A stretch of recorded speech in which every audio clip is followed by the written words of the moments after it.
বাচ্চারা ঘুমানোর পরে মা বোনেরা সন্তানের মাথায় হাত রেখে এই দোয়াটি জীবনে একবার হলেও আপনি তার জন্য পড়ুন। কারণ এই দোয়ার বরকত যেই সন্তান জীবনে বাবা মার কাছ থেকে পায়নি, এই সন্তান হচ্ছে পৃথিবীর সবচেয়ে হতভাগা সন্তান। কারণ এই দোয়াটি হচ্ছে এত দামি একটি দোয়া যে রাসূল করিম সাল্লাল্লাহু আলাইহি সাল্লাম আব্দুল্লাহ ইবনে আব্বাস রাদিয়াল্লাহু তাআলা আনহুর মাথায় হাত রেখে নিজে তার জন্য দোয়া করেছেন এবং গোটা উম্মার জন্য শিখিয়েছেন তারা যেন সবাই মিলে তাদের সন্তানের জন্য এই দোয়াটি অবশ্যই করে।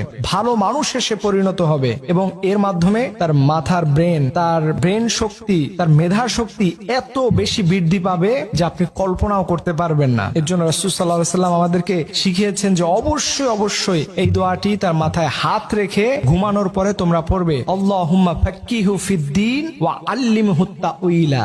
এই দোয়াটি আপনি আপনার সন্তানের মাথায় হাত রেখে জীবনে একবার হলো